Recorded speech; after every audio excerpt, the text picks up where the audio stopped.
Thank you very much, Baba Askofu, Reverend Dr. Malo and your family, and all those who have come here for this very important service. God is good. I know the time. Nisalimia nikohea. Bwana Yesu asifiwe. Bwana Yesu asifiwe tena. Hi cousin. Hi cousin.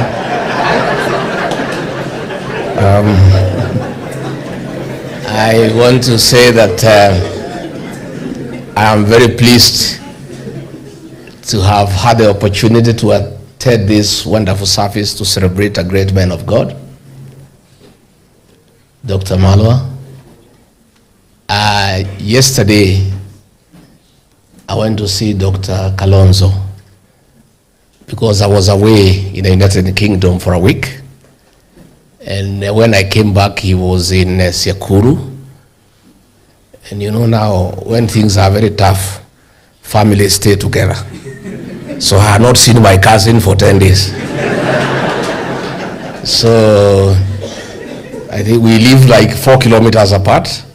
So I took an evening walk on foot to his house to go and find out how my cousin is doing. And after our discussion, he asked me, where are you going to church tomorrow? I told him I have not yet decided because I've been invited many places. I'm still thinking through.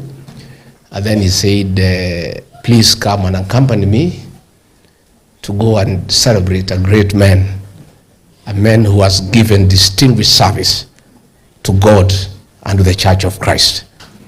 And that is why I'm here. Fahali tu my cousin umenikosea, hukuniambia that this man is so great, we should have honored him by wearing a full suit and a tie. Si hapo kusoma nikosea kidogo.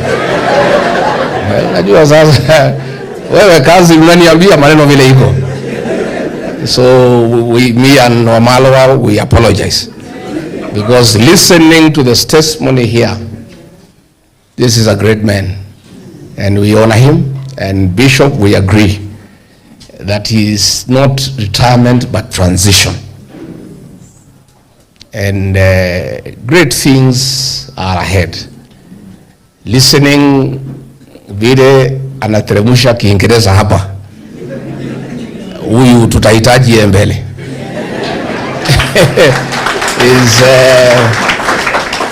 He may be transiting but his mental faculties are right. Si mimi nimesikiza kabisa. Mimi sijasoma kama Dr. Kalonzo. Mimi masomo yangu ni ya chini. Lakini kusikiza, I'm able to listen and make good judgment. I've listened to Dr. Malo na hako sawa. In between the years, iko sawa. So we wish you well and your family, and as you transit, continue serving the church, continue serving humanity. Sisi nikimalizia tu, sitaki niseme ile maneno tumezoea huko nje tutaharibu hii sherehe. Si unajua sisi tuko na maneno makali huko nje. Lakini sio sisi ni mbaya. It is the way the situation is. You know, difficult times call for difficult interventions. People have been harassing me for the last 3 days. Rigiji, you are the most truthful man south of Sahara, north of River Limpopo. You always tell Kenyans what is happening.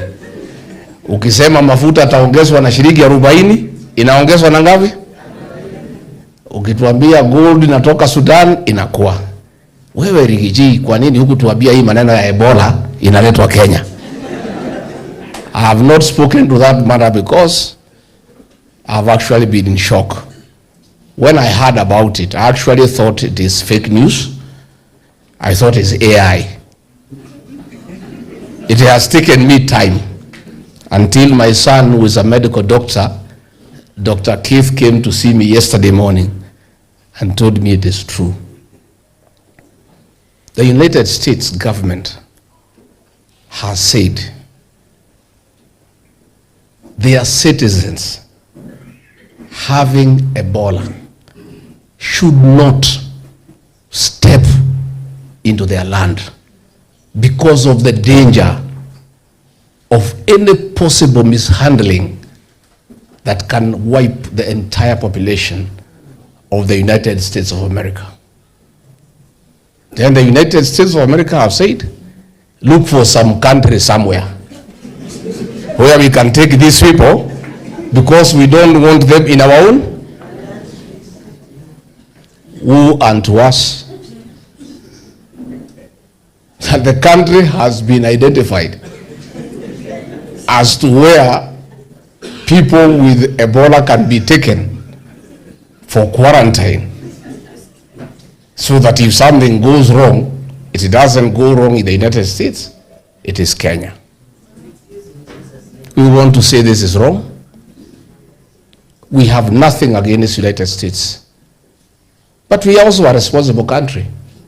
If the US is saying this Ebola thing is so serious, we don't want our own citizens brought here because of the danger of any spread. It cannot be that Kenya, we are so good, we are so magnanimous, that we are willing to take the risk that the United States is not willing to take. I want to say this is wrong, and I want to agree with the High Court of Kenya, who have issued a conservatory order stopping the establishment of an Ebola Centre within the Republic of Kenya.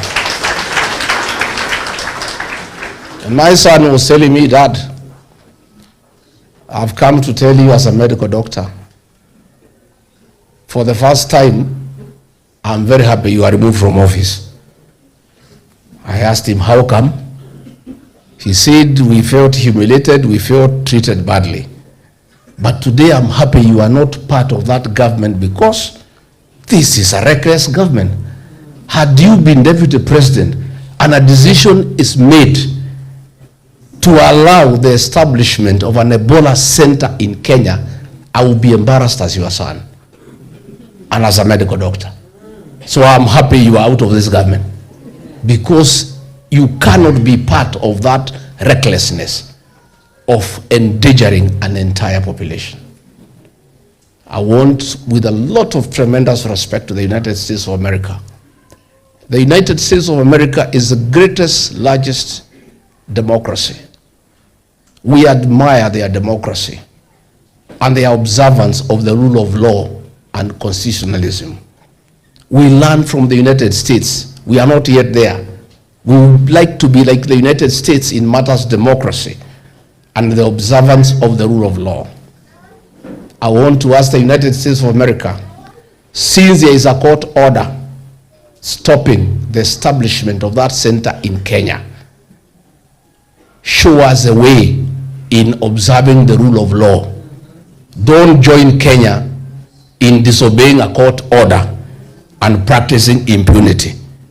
You will be taking us back. We will be wondering whether you have two standards, one for America, that is a democratic country that observes the rule of law, respects court order, but in Kenya, you can join the Kenyan government in impunity to disregard a court order.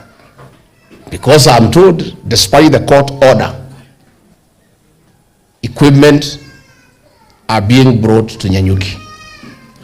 And Dr. Kalonzo Musyoka, what is worrisome is that members of the military who are not political, our military is very disciplined, is very professional.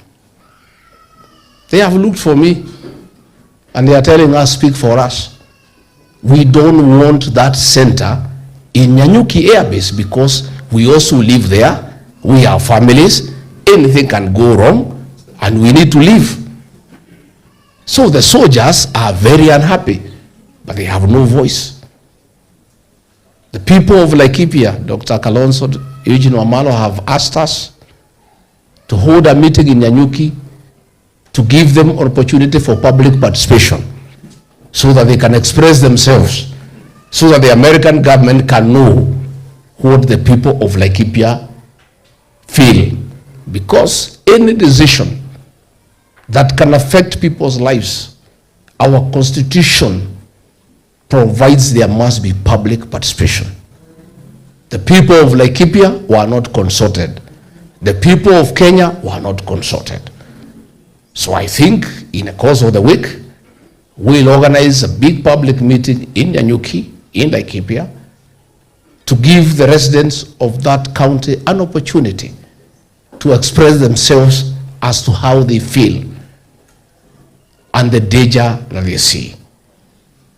I have just seen a report from the World Health Organization this morning saying that this Ebola outbreak that has come in DRC is the type that has no vaccine, and you need 6 months to develop a vaccine.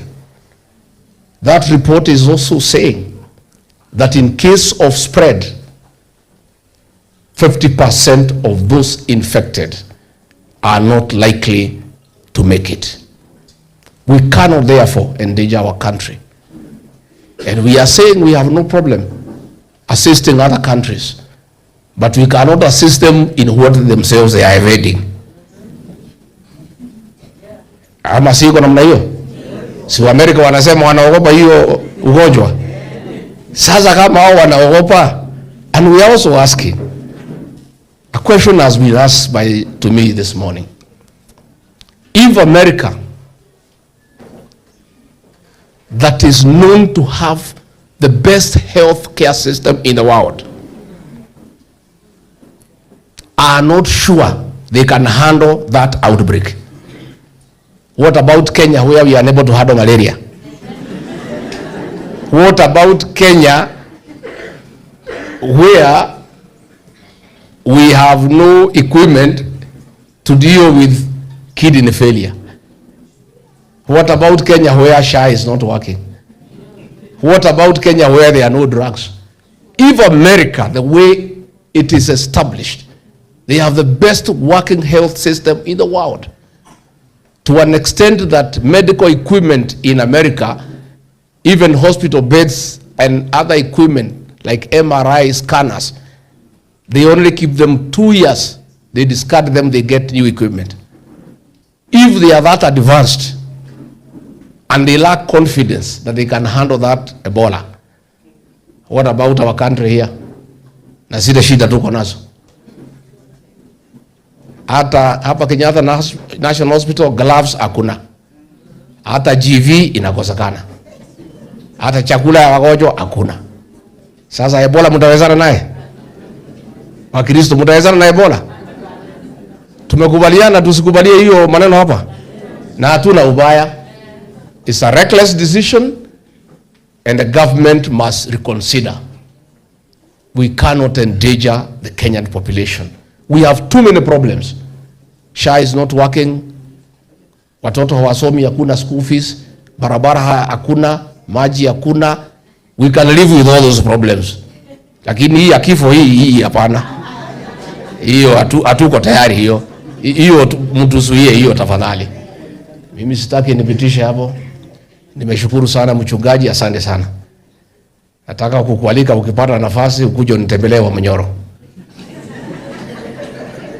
Ndio nikuoneshe mlima Kenya uiangalie ufurahi. Tumekubaliana? So we want to wish this man of God peaceful transition. May God give him his favor. May God heal his wife. May God take care of his children. And may he continue to enjoy good health and prosperity so that he can continue to serve God and his people.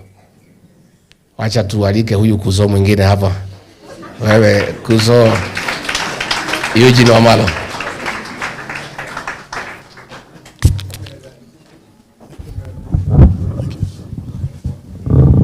Thank you. Good afternoon, church. Thank you very much. Sorry, I was a bit late arriving here after my colleagues.